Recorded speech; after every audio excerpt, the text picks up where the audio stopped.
Ναι, Ανδρέα, έθιξες ένα τεράστιο θέμα. Είναι μάλιστα και το θέμα μιας επιστημονικής μελέτης που συγγράφω και κυριολεκτικά έχω μείνει και εγώ άναυδος με αυτά που διαβάζω και βλέπω.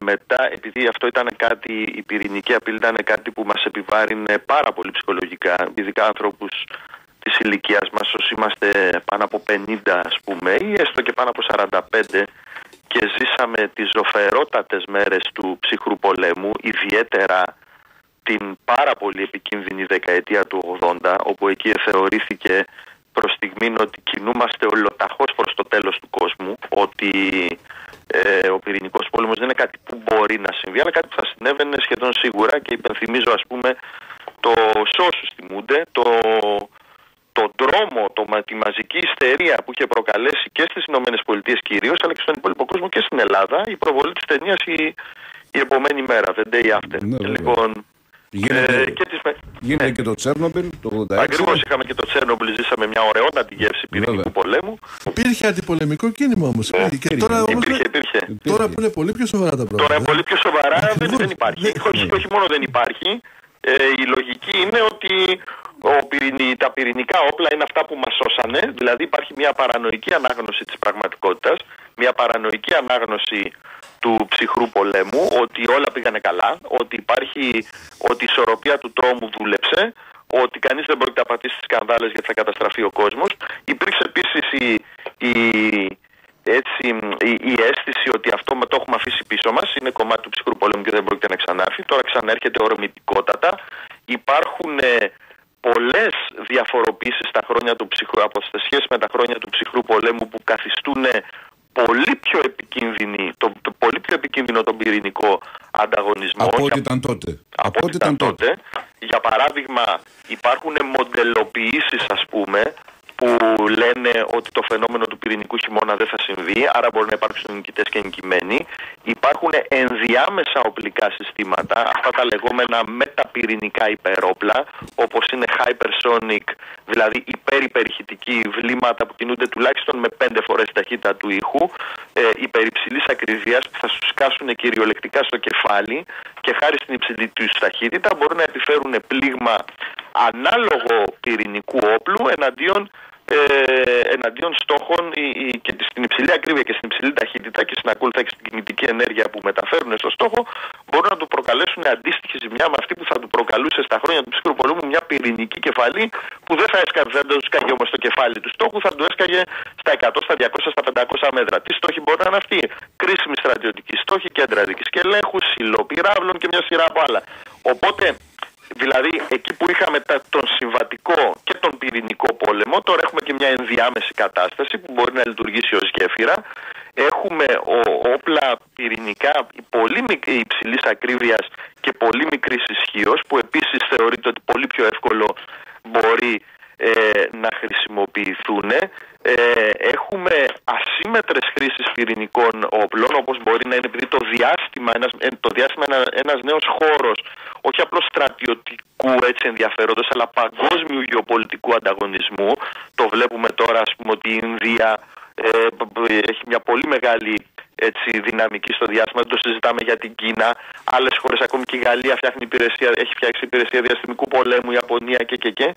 Λοιπόν, όλα αυτά τα υπερδίκτυα των δορυφόρων που είναι πρωτοφανή με χιλιάδες δορυφόρους, επίσης αυξάνουν τη σημασία. Άρα και πυρηνικά όπλα στο διάστημα που θα προκαλούσαν όλεθρο στα δορυφορικά δίκτυα, χωρίς όμως να έχουμε νεκρούς. Λοιπόν, είναι μια νέα πραγματικότητα που με τη σειρά της όμως, από τη στιγμή που μπορεί να έχουμε πυρηνικές εκρήξεις στο διάστημα, μπορεί να προκαλέσουν φαινόμενα ντόμινο και να καταλήξουμε σε πυρηνικό πόλεμο. Έχουμε τον κυβερνοπόλεμο επίσης, ο οποίος προκαλεί αστάθεια και ασάφεια. Είπαμε ασύμμετρες χρήσεις, ο ηλεκτρομαγνητικός παλμός εναντίον από πυρηνικές εκρήξεις σε πολύ μεγάλο ύψος στην ατμόσφαιρα, ώστε να χτυπηθούν οι ηλεκτρονικές εγκαταστάσεις στο έδαφος και μια σειρά από άλλα.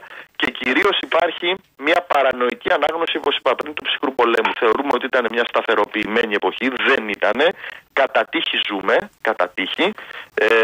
Φτάσαμε επανειλημμένως πολύ κοντά σε πυρηνικό πόλεμο Και τώρα, εντάξει, τι να πω, ας πούμε, παρενέβησαν οι ανώτερες δυνάμεις, το Άγιο Πνεύμα, δεν ξέρουμε, όπως ήταν στην κρίση των πυράβλων στην Κούβα το 1962 που στρίμωξαν εκτός των ευρύτερων κινδύνων. Υπήρχαν και άλλα που τότε δεν τα ξέραμε, ας πούμε, ότι οι Αμερικανοί ήταν έτοιμοι να εισβάλλουν στην Κούβα τη στιγμή που οι τακτικοί διοικητές εκεί είχαν περίπου 100 μικρούς πυρηνικούς πυράβλους, οι οποίοι θα εξαέρωναν τις δυνάμεις εισβολής.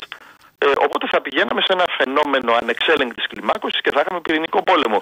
Ή ας πούμε όταν πάλι στην κρίση των πυράβλων που το αμερικανικό ναυτικό στρίμωξε ένα σοβιετικό υποβρύχιο, το B-59, και του άρχισε να του ρίχνει μικρές βόμβες βυθού για να το αναγκάσει να βγει στην επιφάνεια. Στο υποβρύχιο μέσα θεώρησαν ότι δέχονται επίθεση, ότι έχει ξεκινήσει ο πόλεμος. Οι Αμερικανοί δεν το ξέραν, αλλά αυτοί είχαν ή μια τορπίλη με πυρηνική κεφαλή και την όπλησαν για να τη ρίξουν. Λοιπόν, και έδωσε έγκριση και ο καπετάνιος, ο Σαβίτσκι, και ο πολιτικός κομισάριος, ο Μασλενίκοφ. Και έτυχε να είναι μέσα στο υποβρύχιο ο διοικητής του Στολίσκου, ο Αρχίποφ, ο Βασίλη Αρχίποφ, μια τεράστια μορφή, που είχε πολύ μεγάλο κύρος στο σοβιετικό ναυτικό, γιατί σε ένα ατύχημα στο K-19, θυμάμαι καλά, που γυριστήκε και ταινία. Το Αρχίποφ τον κάνει ο Λίαμ Νίσον. Ο κόκκινος ο Οκτώβρης, δεν είναι η ταινία? Όχι ο κόκκινος ο Οκτώβρης, είναι ένα πυρηνικό υποβρύχιο σοβιετικό που είχε αντιμετωπίσει ένα ατύχημα. Και είχε πολύ μεγάλο κύρος και τους είπε, παιδιά, να βγούμε έξω να δούμε τι γίνεται, και έτυχε, αλλιώς θα είχαμε πάει σε πυρηνικό πόλεμο. Ή ας πούμε στην άσκηση την Naval Archer το 1983, που τη θυμάμαι πάρα πολύ καλά, που οι Σοβιετικοί θεωρούσαν τότε ότι είναι προετοιμασία για πυρηνική επίθεση, είχαν τεθεί σε κατάσταση ακρότατου συναγερμού, και οι Δυτικοί δεν το είχαν πάρει χαμπάρι, και όταν είδαν ότι οι Σοβιετικοί αντιδρούνε, νομίσανε πλέον οι Δυτικοί ότι οι Σοβιετικοί ετοιμάζονται να τους επιτεθούν, και ετοιμάστηκαν και αυτοί να κλιμακώσουν. Οπότε οι Σοβιετικοί θα το θεωρούσαν ότι ξεκινάει η επίθεση και μάλλον θα πηγαίναμε σε ολοκαύτωμα χωρίς κανένας να καταλάβει το γιατί. Και πάλι ήταν ένας άνθρωπος, ο Λέοναρντ Περούτς, ο διοικητής των Αμερικανικών δυνάμεων, που κατάλαβε ότι κάτι δεν πάει καλά και είπε, παιδιά, κρατήστε χαμηλούς τόνους, γιατί μάλλον κάτι έχει γίνει, κάποια παρεξήγηση. Για να μην πούμε για το επεισόδιο του Στάνισλαβ Πετρόφ, αν θυμάμαι καλά, 25 Σεπτεμβρίου του Σωτηρίου του 1983 πάλι, που είδε αυτός ο άνθρωπος, ήταν αντισμήναρχος επικεφαλής Σοβιετικής Αεράμινας, και τον ενημερώνει το σύστημα το ΟΚΟ, το έγκαιρης προειδοποίησης, το σοβιετικό, που είχε εγκατασταθεί πριν λίγο καιρό, ότι δέχεται η Σοβιετική Ένωση επίθεση με 5 πυρηνικούς πυράβλους, αν θυμάμαι καλά. Αυτός, επειδή έτυχε πάλι να είναι ειδικός υπολογιστές. Ο Θεός μας λυπήθηκε ειδικά το 1983. Για να μην τα πολυλογώ, δεν είχαμε και τις δικλείδες ασφαλείας που υπάρχουν σήμερα. Το ξέχασες τέτοιες μέρες, Κώστα, με το κορεατικό που το ρίξανε στην Καμτσάτκα? Το κορεατικό, μπράβο, και εκεί φτάσαμε στα όρια, είχαμε φτάσει. Το 007 που την κατέριψαν, που βέβαια είχαν τεράστιες ευθύνες Σοβιετικοί και τεχνολογικά δεν δούλεψαν. Βεβαίως, πώς δεν θυμάμαι, είχε χαθεί αυτό το αεροπλάνο, είχε και πέρναγε πάνω από το σοβιετικό εναέριο χώρο. Δεν έγινε όμως μια φορά. Επί Ρίγκαν, στην πρώτη περίοδο του Ρίγκαν, στέλνανε συνειδητά αεροσκάφη ηλεκτρονικού πολέμου RC-135 δοκιμάζανε τις Αμερικανικές Σοβιετικές. Δοκιμάζανε τη Σοβιετική αεράμινα. Οπότε εκείνη τη συγκεκριμένη φορά, που ήταν και νύχτα κιόλας, σηκώθηκαν 2 Σουχόι 15.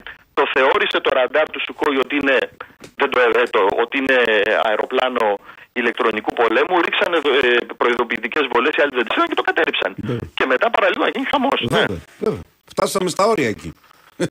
Οπότε οι αντιλήψεις του τύπου «μην ανησυχείτε, η ισορροπία του τρόμου δούλεψε και θα ξαναδουλέψει, άρα να πάμε χαρούμενοι σε πυρηνικό τέτοιο ανταγωνισμό, και δεν πειράζει». Και οι λίγοι πλέον πανεπιστημιακοί σε παγκόσμιο επίπεδο που ασχολούνται με τον πυρηνικό πόλεμο λένε ότι, παιδιά, αυτά τα πράγματα εξαφανίστηκαν. Αυτή η μνήμη έχει εξαφανιστεί. Δεν υπάρχουν πλέον ειδικοί στα θέματα πυρηνικής στρατηγικής σοβαροί. Όχι στην Ελλάδα που δεν υπάρχει ούτε μισός.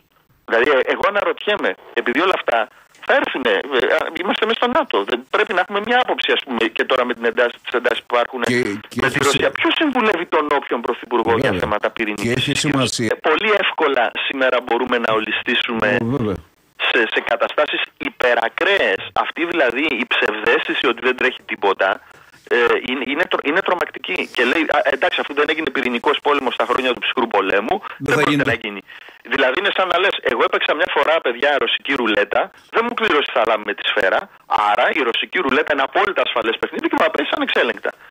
Και επίσης έχουν αλλάξει και τα δεδομένα. Δηλαδή εκείνο τον καιρό και η Σοβιετική Ένωση, ως γνήσιοι μαρξιστές, και οι Αμερικανοί θεωρούσαν ότι έχουν το χρόνο με το μέρος τους, ότι ο χρόνος θα τους δικαιώσει. Οι Σοβιετικοί, ακόμη και ο Γκορμπατσόφ, θεωρούσε ότι το μέλλον της ανθρωπότητας είναι ο σοσιαλισμός. Γιατί έτσι είναι η νομοτελειακή κίνηση της ιστορίας, όπως τους είχε διδάξει ο Μάρξ και ο μαρξισμός-λενινισμός. Άρα, αυτό που έπρεπε να κάνουμε, λέει η Σοβιετική Ένωση, να παραμείνουμε ζωντανοί, προς Θεού μην εγκλωβιστούμε σε κάποια αυτοκαταστροφική κατάσταση όπως είναι ο πυρηνικός πόλεμος και τελικά η ιστορία θα μας δικαιώσει. Αντίστοιχες ήταν οι θέσεις και των Αμερικανών, ακόμη και των γερακιών, όπως ήταν ο Ρίγκαν, ο οποίος όμως είχε ένα πολύ έντονο ρεαλισμό στα θέματα του πυρηνικού πολέμου. Σήμερα τι αντιλήψεις υπάρχουν?